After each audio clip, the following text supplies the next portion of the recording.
পুরস্কার এনেছি, চলো।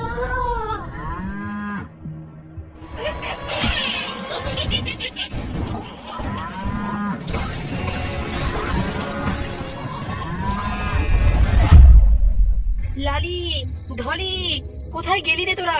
সন্ধে নেমে এলো যে, এবার যে বাড়ি ফেরার সময় হয়ে এলো। হ্যাঁ, এটা কিসের শব্দ? কেউ কেউ জখম হলো নাকি? হ্যাঁ, ওরে বাবা, এই সর্বনাশটা কে করলো? ধলির সঙ্গে তার আরেকটি সঙ্গী ছিল, সেটাই বুঝি আজ শেষ হয়ে গেল। হ্যাঁ, এই আবার কার গরু? এমন শান্ত সুন্দর গরু তো আমি আগে কখনো দেখিনি। যাই, এটাকেই তাহলে আজকে বাড়িতে নিয়ে যাই। ও মা, এ কোথায় পেলি? থলির সঙ্গে লালি সে গেল কোথায়? মা, আমি তো তাকে অনেক খুঁজলাম মাঠে, কিন্তু ধলি তো ছিল, কিন্তু লালিকে কোথাও খুঁজে পেলাম না। তখন দেখি এই গাভীটা ঘুরে বেড়াচ্ছে। এমন শান্ত গরু আমি আগে কখনো দেখিনি মা। হ্যাঁ, শান্ত তো বটে। ধর দেখি, একটু হাত বোলাই। ওরে, এ যে কোনো সাধারণ গরু না, সোনার মোহর বেরোচ্ছে যে। মা, এই যে দেখছি ঈশ্বরের আশীর্বাদ, এখন আমরা ধনী হয়ে যাব মা। তাহলে একে মুটে মুটে খাওয়াবো। এ যত খাবে ততই সোনা বেরোবে। কি রে, খুশি দেখেও খাচ্ছিস না? এতই রূপ আর এতই না কিছু তোর, তোকে কি রাজকীয় খাবার দিতে হবে? মা, ও তো নতুন এসেছে, অভ্যেস করতে সময় লাগবে। আজ নয়, ধলি, আজ তোকে মারবো না। এসব খাবার খেয়ে আরো মোটা হ। ঠিক 3 দিন পর জম্পুর খিদে পেলে তোকে শেষ করবো। তাজা মুরগি, আহাহাহা, এদের রক্ত আর মাংস দিয়ে আজ রাতটা কাটবে। হ্যাঁ।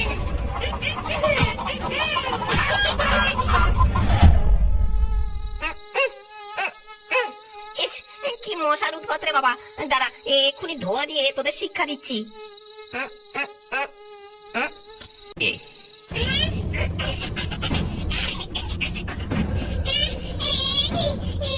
এই ধোঁয়া মাছের প্রাণ বার করে দিচ্ছে।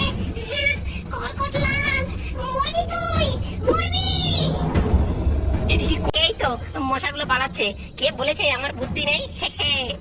সেই রাতে ডাইনি নিজেকে সামলে গোয়াল ঘরে ফিরে আসে।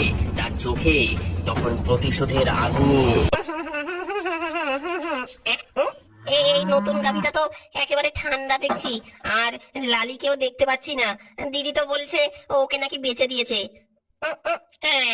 চল রে নতুন মিস ইউনিভার্স, তোর রাজকীয় দুধ দোয়ানোর পালা শুরু করি।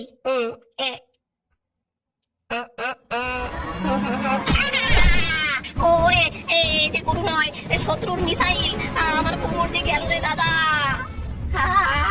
ওরে বাবা রে, ওরে মা রে, এই এই গাভীর চোখে এমন লালচে হয়ে আছে কেন? যেন আমাকে গিলে ফেলতে চায়। এই যে দুধ না, রক্ত। ওরে বাবা রে। জানা খাই, খাই তো বের হবে। এবার তুই নিজে কি খাস তা দেখ। এটা কার গলা? কে কথা বলছে? তোর জম। কে কে লুকিয়ে লুকিয়ে কথা বলছে? লুকিয়ে লুকিয়ে কি বীরত্ব দেখাচ্ছিস? সামনে এগিয়ে আয়।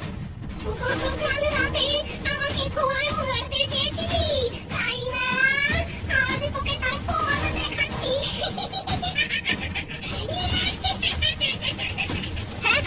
ওরে ওরে, এটা যে গরু না, গোভূত, গোভূত, বাঁচাও বাঁচাও। এটা ঠাকুর, ওঝা ঠাকুর, আমার গোয়ালে এক অভিশপ্ত গরু কর্কটলালকে সে খেয়ে ফেলেছে। শান্ত হও বাছা, আমি এর রহস্য বুঝতে পারছি। অভিশপ্ত গরু নাকি ডাইনি, একে ধ্বংস করতেই হবে। মগন ওঝা ধীর পায়ে গোয়াল ঘরে ঢুকে পড়ে। তার কাঁধে ঝুলছে তাবিজ কবজে ভর্তি ঝোলা, তার সঙ্গে ভয় কাঁপতে থাকা রাখাল। তুই যা বলেছিস তা সত্যি, এ কোনো সাধারণ গাভী নয়, এ হচ্ছে ডাইনি। ওঝা ঠাকুর, আপনি একে তাড়াতাড়ি তাড়ান।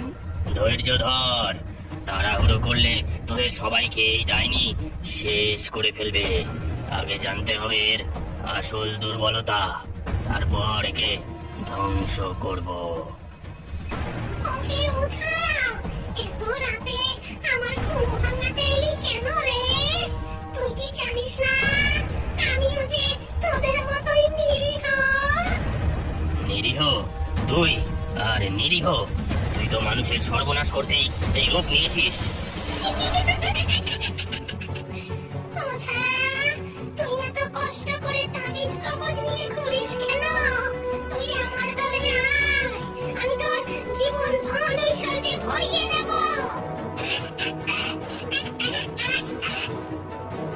ডাইনি গরুর মুখ থেকে ঝরে পড়তে থাকে সোনার মোহর। সেগুলো মাটিতে পড়ার সাথে সাথেই আলোয় গোটা ঘর ঝলমলিয়ে ওঠে। তুই বড্ড আত্মবিশ্বাসী ডাইনি। তুই ভাবছিস আমি তোর মতো লোভে পড়ে যাব? সব মন্ত্র আমি ভেঙে দেব। তোর তাবিজ কবজ আমার কোনো ক্ষতি করতে পারবে না। তুই আর তোর গ্রাম শেষ হয়ে যাবে।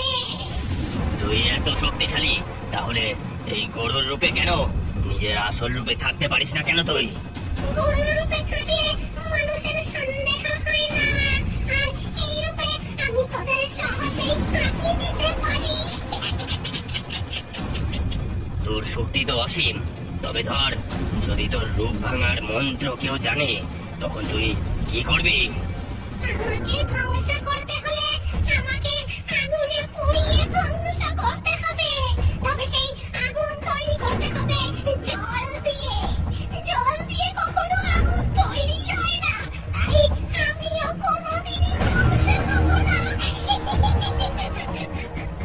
তুই ঠিক বলেছিস ডাইনি। জল দিয়ে আগুন জ্বালানো সাধারণ মানুষের পক্ষে অসম্ভব, কিন্তু আমি তো আর কোনো সাধারণ মানুষ নই। ওঝা ঠাকুর, এ কি? এতে কি আছে? সঠিক সময়ে সঠিক জিনিস ব্যবহার করলেই অসম্ভব সম্ভব হয় বাছা। এখন শুধু তুই দেখ। তুই কি করার চেষ্টা করছিস ওঝা? আমি কিন্তু তোকে শেষ করে দেব। আগে তুই নিজেকে সামলে নে ডাইনি। ওঝা তার এটা কি? তোর শেষের শুরু। ওঝা সেই টুকরোটি মাটির একটি পাত্রে রাখে, তারপর রাখালকে ইশারায় জল আনতে বলে। এই পদার্থ সোডিয়াম, যা আমি কেরোসিনে ডুবিয়ে রেখেছিলাম। এর সঙ্গে জল মিশলেই প্রচন্ড তাপের বিক্রিয়া হয়, সেই তাপ থেকে আগুন জ্বলে ওঠে। ওঝা এবার জল ঢালার প্রস্তুতি নেয়। ডাইনি ছটফট করতে শুরু করে।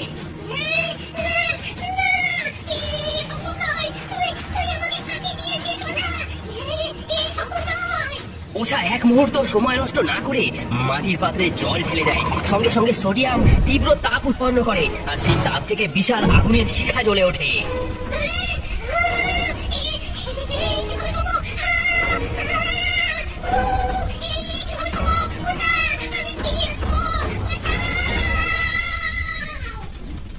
ওঝা ঠাকুর, জল দিয়ে আগুন, এটা তো পুরো ম্যাজিকের মতন। এটা প্রকৃতির শক্তি আর সঠিক জ্ঞানের সঠিক ব্যবহার। মনে রাখিস,